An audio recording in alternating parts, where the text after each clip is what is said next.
একটা দলের ভিতরে আলেম উলামা বেশি, আর একটা দলের ভিতরে আলেম উলামা কম। তো যে দলের ভিতরেই যারা থাকুক না কেন, আলেম নেই সাথে, তারপরও তারা তাদের দলকে হক বলে জানে। উলামাই কিরাম যেই দলের সাথে প্রচুর হাজার হাজার লক্ষ লক্ষ উলামাই কিরাম, এই দলটাকে তারা বাতিল বলে মনে করে। আছে না নাই কথা বলে? এদের সম্পর্কে তারা সমালোচনা করে, এতটুক বিবেচনার ভিতরে আনে না।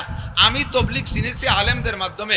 তবলিগের কার্যক্রম শুরু হয়েছে উলামাই কিরামের মাধ্যমে। হযরত মাওলানা ইলিয়াস সাহেব রহমাতুল্লাহ আলাইহি আলেম, কোনো ডাক্তার, ইঞ্জিনিয়ার, কোনো মাস্টার, প্রফেসর, কোনো পুলিশ রিটায়ার্ড, আর্মি রিটায়ার্ড, এরা তবলিগি কার্যক্রম আবিষ্কার করে নাই, এরে করেছে উলামাই কিরামরাই। ইলিয়াস রহমাতুল্লাহ আলাইহি, জাকারিয়া রহমাতুল্লাহ আলাইহি, ইউসুফ সাহেব রহমাতুল্লাহ আলাইহি, সারা বিশ্বের উলামাই কিরামরা তবলিগ নিয়ে আছে।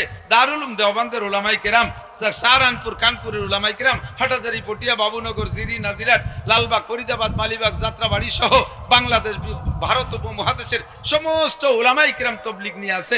তবলিগের সমস্ত কার্যক্রম আবিষ্কার করেছে উলামাই কিরাম। কাজে আলেমরা যেদিকে আছে ওই দলটাই হক হবে, এতটুকু ন্যূনতম বোধ তার আসে না। সে যে দলের সাথে মিলে আছে ওই দল সম্পর্কে তার আকীদা যে আমাদের দলের লিডার যিনি, উনি যদি জাহান্নামে যায় আমরা তার সাথে জাহান্নামে যাব, তবুও মৌলবীদের সাথে যাব না।